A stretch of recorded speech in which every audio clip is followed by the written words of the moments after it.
Hi, Jacqueline Foster here. So excited to be back, continuing to share my pole dancing journey with you every Thursday, sharing with you the lessons I'm learning outside of class that I'm bringing to my life, and everything I'm learning from life and bringing to my class. This week, a topic I'm really excited to talk about, and something that's been really helpful for me in terms of creating momentum and really embracing being more authentic and more of who I am and who I feel I want to be. And what this comes down to is permission, giving permission to others and receiving permission from others. A couple weeks ago, and well, actually the past few weeks, I've had an experience in class where I'm embracing, a bit more of what feels authentic for me. I'm moving in different ways, I'm feeling differently as I'm dancing, and it's felt at times a little awkward, a little scary. And what's happening though is I'm surrounded by an amazing teacher and an awesome classmates. And what I'm finding is at the end of the dance, when I'm in that space where I've done things I haven't done before and I know I can do more, but I'm on the fence of knowing whether or not that's appropriate or safe or good. And what's happening is both the teacher and my classmates are reminding me and really telling me that, I give you permission. You have permission to embrace this part of yourself and to take it a step further, to take it a lot further, and to really embrace that. And it's been huge. It's just it brings amazing relief and an amazing feeling that I can continue to move forward and embrace and create momentum in these areas.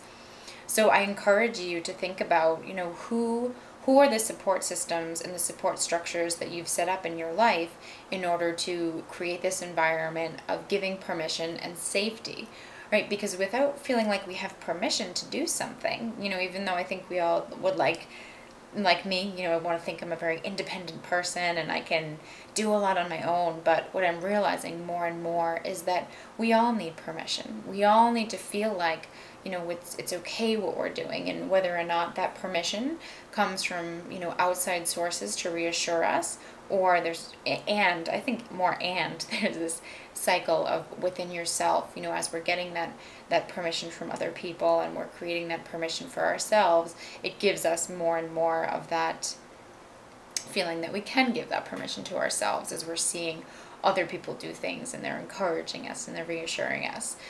So I ask you to think about, what areas of your life do you have permission, and are you involved in activities and groups that really give you permission to be authentic, to be who you are, to be who you want to be.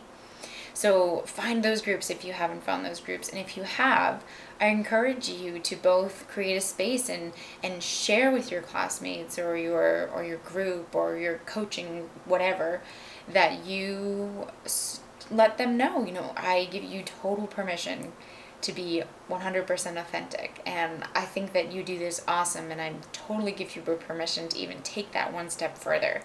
And because as we do that for other people, we're doing that for ourselves, and other people want to give us that same permission. And then keep asking yourself, am I giving myself permission, or am I censoring what I say? Am I censoring what I do? And practicing with little small things to say, what? I give you permission to do this completely authentically. I give you permission to just be exactly who you are right now. And the more that I do this, the easier it is to do it more and more. And the more I want to create that space for other people to be authentic and to really embrace that in themselves too. So I really encourage you to think about this, to ask yourself, are you giving others permission? Who is giving you permission in your life to be more authentic? And are there ways that you can be more authentic with yourself? And the final note on that is, a wonderful thing to do is if you're wanting to move forward in something and you're feeling stuck, just ask yourself, am I giving myself permission, or is this a space where I don't feel safe?